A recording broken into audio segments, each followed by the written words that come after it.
La grande fresque de l'histoire maya est encore parsemée de zones d'ombre. Comment de tels centres urbains ont-ils émergé? Quelles sont les racines de cette civilisation ancestrale? Qui sont les ancêtres de ces bâtisseurs hors pair? Les mystères qui entourent les origines des Mayas donnent lieu à des théories variées, parfois absurdes, puisque certains imaginent une origine extraterrestre.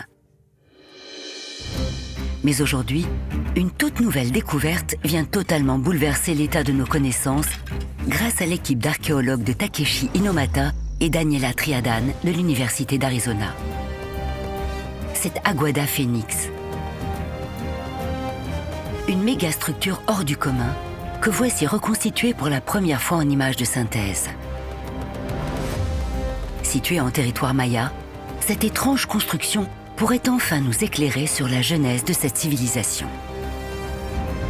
Ce site se trouve dans l'est de l'État mexicain du Tabasco, dans les plaines humides de la rivière San Pedro. Dans ces cultures et ces pâturages qui s'étendent à perte de vue, les archéologues américains ont trouvé quelque chose qui ne ressemble à rien de connu, ni dans sa forme, ni dans sa dimension. C'est une échelle si grande que lorsque vous marchez sur la surface, cela ressemble à un paysage naturel. Et tout ce sur quoi nous nous tenons, ce que nous voyons ici, est fait par l'homme. C'est tout simplement incroyable.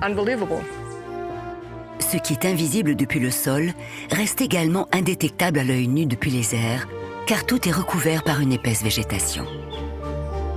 Mais une nouvelle technologie, révolutionnaire pour l'archéologie exploratoire, permet de transpercer cette couche végétale.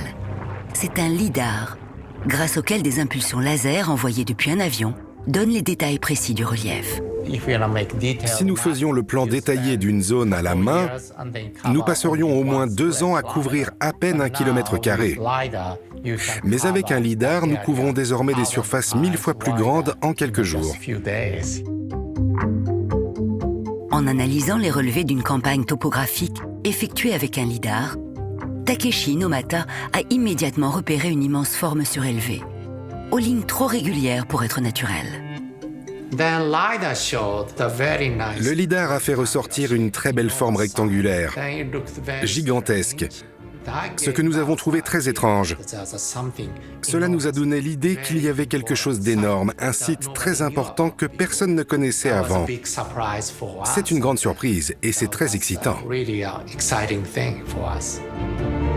Mais qui peut bien avoir façonné une colline aussi plane et géométrique? Pour Takeshi Inomata, cet immense promontoire ne peut être qu'une construction artificielle, une œuvre humaine. Voici donc la plateforme rectangulaire d'Aguada Phoenix. C'est une construction intentionnelle très bien conçue. Voici la plateforme principale. Puis il y a 10 plateformes de ce côté et sans doute 10 de ce côté. Il y a donc 20 plateformes latérales. Ce qui interpelle aussi ce spécialiste des Mayas, ce sont les dimensions monumentales de la structure enfouie sous la végétation. Longue de presque 1,5 km, pour une largeur de 400 mètres, c'est une plateforme rectangulaire d'une surface de 560 000 m², pouvant contenir une 50aine de terrains de football. Ce plateau surplombe le sol à 15 mètres de haut, soit l'équivalent d'un immeuble de 5 étages. Et il est aussi doté de ses propres voies d'accès. 4 rampes au nord et au sud, tout en pente douce, permettent d'atteindre le sommet. Il n'y a pas de doute, Aguada Phoenix est la plus grande construction humaine jamais découverte en terre maya. Mais qu'est-ce que c'est? À quoi sert-elle? Quand a-t-elle été bâtie et surtout par qui? L'enquête ne fait que commencer. Les archéologues doivent d'abord comprendre ce qu'il y a à l'intérieur de ce mystérieux ouvrage démesuré. Et pour la première fois, des caméras ont un accès exclusif à ces incroyables fouilles. Sa construction aurait nécessité pas moins de 4 millions de mètres cubes de matériaux, soit un volume équivalent à celui de la plus grande pyramide d'Égypte. Cette curieuse architecture est vraisemblablement ancestrale, mais la terre argileuse qui la compose ne permet pas en elle-même de dater sa fabrication. Heureusement, dans la zone de fouille principale, au cœur de la plateforme, les scientifiques déterrent une minuscule particule noire. C'est un indice qui peut s'avérer déterminant dans leur enquête. Charbon. Ce morceau de charbon est un résidu de matière organique. Il est possible de connaître son âge grâce à un procédé de datation qui mesure le carbone 14 qu'il contient et d'évaluer ainsi la période de construction. C'est la chose la plus importante que nous cherchons, car c'est la clé pour donner une date aux éléments que nous avons. C'est grâce à des morceaux de charbon comme celui-ci que les archéologues ont eu une autre surprise de taille.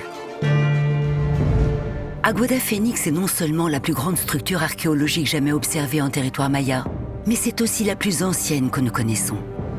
Sa construction a commencé autour de 1100 avant Jésus-Christ, soit plus de 1000 ans avant les premières grandes cités mayas classiques.